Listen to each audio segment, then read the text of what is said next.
Watch out. From now on you will be accessing a restricted area. Be aware that the information present here must remain in complete secrecy. A humanidade por muito tempo se escondeu em cavernas, com medo das coisas que não compreendia. Esses eram tempos muito sombrios. Felizmente, com o tempo, esses seres foram diminuindo e nós, humanos, crescendo. Começamos a compreender o mundo à nossa volta com isso. Mas esse desconhecido nunca desapareceu, apenas se tornou raro. Ei, pera, tem algo errado, pera. Enquanto o resto da humanidade vivia sob a luz, devemos viver na escuridão para combatê-la, mantê-la e protegê-la de olhos públicos, para que outros possam viver em um mundo normal, são e seguro. Nós asseguramos, nós contemos, nós protegemos. O administrador.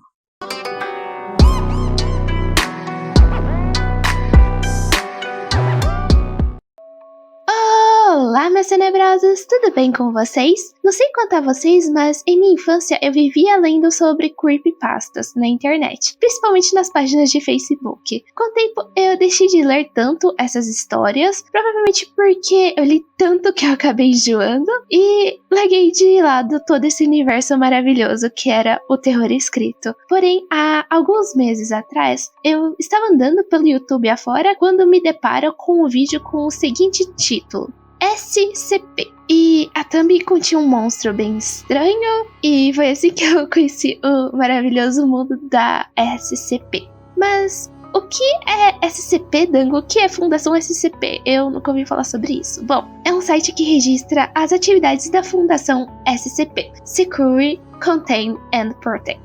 Eles são responsáveis por realizar a detecção e contenção de entidades, lugares e objetos que desafiam as leis que nós humanos consideramos normais. E esses seres, coisas, lugares e objetos são chamados de SCPs. No site da Fundação, a gente encontra diversos relatórios que descrevem os procedimentos específicos para conter a SCP do relatório em questão. Essa organização é de confiança de todos os governos do mundo. Mas por que essas SCPs precisam ser contidas, Dango? É necessário sua contenção, pois alguns podem ameaçar os seres humanos ou, no mínimo, destruir o nosso senso de realidade, o que a gente considera normal. E vai por mim, tem muita coisa estranha nesse universo que a internet criou. Obviamente, esses seres são mantidos em sigilo, pois, como falei, são seres tão absurdos que, se a gente descobrisse a existência, provocaria um caos na humanidade e em nosso senso de realidade. Quando se é descoberto um SCP novo, o governo do país notifica a fundação e, em seguida, é enviado agentes para coletar e transportar a SCP para a instalação da fundação, ou então contê-la em sua própria localização, que é nos casos de lugares ou objetos que você não consegue mover. Passando da fase de contenção, a SCP é estudada pelos cientistas da própria fundação. Cada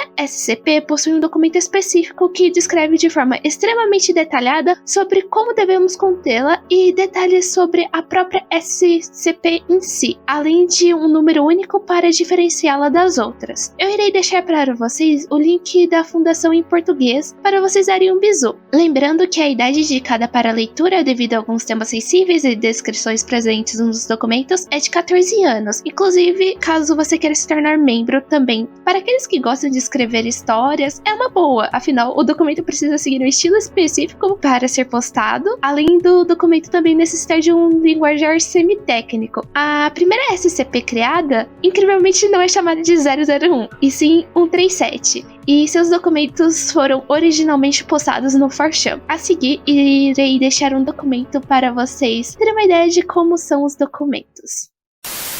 Item número SCP-137. Classe do objeto: Euclídeo. Procedimentos especiais de contenção. SCP-137 deve ser mantido em uma sala trancada, com uma escova de cabelo e posters que mostram uma campina do país para mantê-lo plácido e tratável. SCP-137 deve receber 3 refeições por dia. Em nenhuma circunstância, brinquedos são permitidos a ficarem em uma área de 500 metros de SCP-137. Descrição: SCP-137 é uma entidade com a habilidade de possuir um brinquedo, guiando as propriedades físicas, tamanho e forma de qualquer coisa que ele representar. Por exemplo, um urso de pelúcia vai virar um urso de verdade e agir de acordo com o animal. SCP-137 não pode possuir nenhum outro objeto, apenas brinquedos. A área observada dos efeitos possessivos de 137 é de 250 metros, mas após testes recorrentes, a área aparenta ter no máximo 500 metros de sua posição atual. SCP-137 ganhou a atenção da Fundação após uma série de mortes bizarras e acidentes envolvendo crianças. As mortes não foram determinadas como sendo anônimas demais para um serial killer, e os agentes da Fundação foram logo mandados para investigar. Foi localizada após uma entrevista com uma jovem menina que sofria de transtorno de estresse pós-traumático, após um homem despido aparecer no quarto dela. O objeto foi encontrado na mesma vizinhança na forma de um gorila. SCP-137 foi rastreado e finalmente capturado quando possuía um boneco de pônei de pelúcia e foi perseguido até as regiões selvagens próximas. SCP-137 foi tranquilizado e levado à Área 19 via helicóptero. Testes mostram que SCP-137 pega as características do brinquedo que possui, mas de uma forma que só uma criança perceba. Um soldado de brinquedo vira um homem violento e bem armado. Uma arma de brinquedo atira balas. Um leão de brinquedo ataca e mata humanos. Entretanto, o objeto não possui verdadeira inteligência. Ele não mostra sinais de boa memória e nenhuma capacidade de aprender ou pensar complexidades. Ver entrevista 137-1. Para mais informações, ver registro de experimento 137. O objeto atual está em uma boneca de princesa da marca. O povo do fórum adorou a ideia de ter SCPs e toda essa vibe, e com isso começaram a desenvolver teorias e posteriormente criaram até uma página oficial para as SCPs. Os SCPs são divididos em 3 categorias para identificar o quão difícil é contê-lo. Categorias: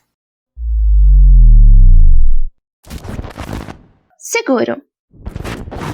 Objetos que não precisam ou precisam de poucas medidas de contenção para ficarem quietinhos nos seus sítios. Isso, como dito, não é relacionado ao quão letal é o SCP. Um exemplo bom de SCP safe, mas letal, é o SCP-1025. O livro contendo todas as doenças existentes no mundo e que, se caso você leia, você acaba adquirindo essa doença. Então, mesmo que tenha um potencial de dano enorme, ele é fácil de ser contido, então não é tão grave.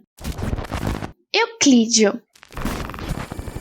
Objetos que precisam de um método de contenção mais elaborado e que pode oferecer resistência, mas não tanta. A maioria dos SCP são humanoides, que são dessa categoria, justamente por necessitarem de algo para se manter preso. Um exemplo disso é o SCP-073, Caim, que necessita de uma sala para ficar na fundação, porém ele tem autorização para andar pelo sítio. Keter.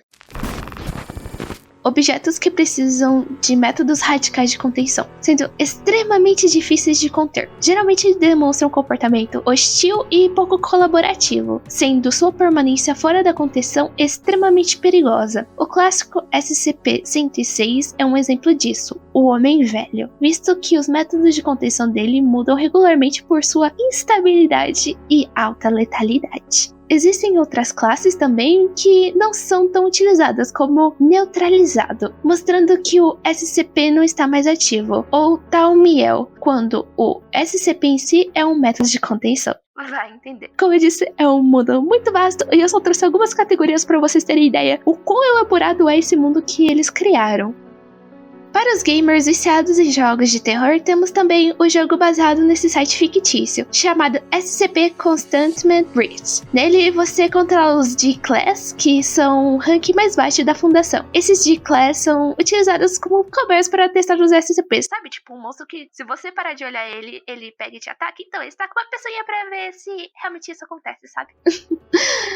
Porém, há um tempinho atrás, todo esse universo foi ameaçado por uma marmota, porque ser humano não é. Um homem russo registrou, obviamente de forma ilegal, a marca SCP, utilizando para vender produtos do mesmo. Ele teve a capacidade de derrubar os sites russos sobre esse assunto, além de tentar processar os outros que utilizassem a mesma sigla. Felizmente, abriram um fundo de doações, tanto para bancar o processo quanto para manter o site online. E aparentemente eles estão seguros referente a esse processo e vão continuar. Bom, gente, é isso. Eu espero que tenham gostado desse mundo. Ele é muito divertido e abrangente. Para quem gosta de terror, eu super recomendo você pegar aí dar uma pesquisadinha sobre SCPs. Tem muitas histórias, documentos, enfim, é muito divertida. Os meus favoritos até agora, pelo que eu li, foi a do Plague Doctor, e é muito, muito interessante. Tem até entrevistas no YouTube com ele. Enfim, gente, é muito divertido. Eu super indico vocês pesquisarem. É isso, espero que tenham gostado.